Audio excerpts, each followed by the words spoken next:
ہم نے کہا ایک ہاتھ سے دو دوسرے کو پتہ نہ لگے. اگر کوئی جاہل کسی کو آٹے کی تھیلی پکڑا کے فوٹو کھچوا لے تو سمجھ آ جاتی ہے. کوئی مولوی کسی کو رمضان کی کٹ پکڑا کے کسی بیوہ کی تصویریں اتار کے سوشل میڈیا پہ ڈالے کہ لوگ مجھے چندہ دیں گے تو ایسے چور کی سمجھ نہیں آتی. پھر قرآن پاک کے اسلوب بڑے خوبصورت ہیں. قرآن پاک نے یتیم کو عزت دینے کی بات کی ہے، ورنہ لوگ یتیم کو کپڑا روٹی مکان دینے کی بات کرتے ہیں. قرآن پاک نے عزت دینے کی بات کی، فرمایا یتیموں کو تکریم دے دو. تکریم دینے سے کیا ہوگا؟ کہنا اچھا یتیموں کو جب عزت دو گے تو ظاہر سی بات ہے گھر میں بٹھا کے روٹی بھی دو گے، پیسے بھی دو گے، کپڑے بھی دو گے، لیکن دنیا کے سامنے اس کو عزت ضرور دو گے.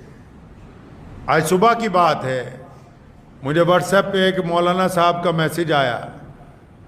انہوں نے مجھے کچھ تصویریں بھیجیں اور ساتھ میں وائس میسج تھا کہ فلاحی تنظیم کی طرف سے یہ رمضان کٹ جو ہے اتنی بیوہ عورتوں کو بانٹی گئی ہے. آپ یقین مانیں کہ مجھے روزے کی حالت میں جتنا افسوس اس میسج کے اوپر ہوا اتنا کسی پہ ہوا ہی کوئی. چور چوری کرے تو سمجھ آتی ہے، چور چوری کرے سمجھ آ جائے گی، پولیس والا چوری کرے تو سمجھ آئے گی.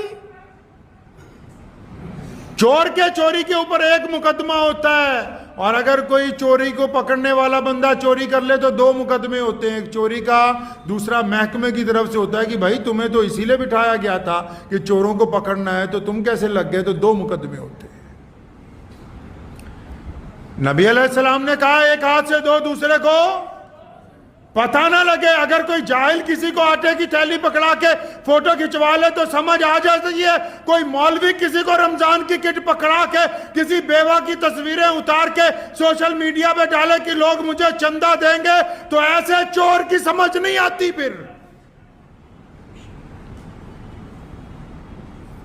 جو لوگ قرآن پاک کے اسلوب کو بگاڑنا چاہتے ہیں، چاہے وہ کسی عہدے پر کسی مسند کے اوپر جا کر کیوں نہ بیٹھ جائیں، یا جس مقام پر جا کے محمد رسول اللہ کے کسی دستور کو بدلنے کی کوشش کریں گے، اسی مقام سے ان کو نیچے گرنا پڑے گا. کیونکہ محمد رسول اللہ نے اسلام کی شکل میں انسانیت کو دستور عطا کیا ہے، سرمایہ داروں کی شکل میں غریبوں کے اوپر ظلم کا کوئی قانون نہیں بنا کے دیا ہے. پوری دنیا میں آج سب سے زیادہ زکوٰۃ کون دیتا ہے پتہ ہے آپ کو؟ مسلمان دیتے ہیں. پوری دنیا میں سب سے زیادہ غریبوں کو رقم کون بانٹتا ہے؟ مسلمان بانٹتے ہیں. پوری دنیا میں سب سے زیادہ بڑی این جی اوز کس کی ہیں؟ مسلمانوں کے پاس ہیں. پوری دنیا میں سب سے زیادہ بہترین ہاسپٹلٹی مسلمانوں نے قائم کی ہے.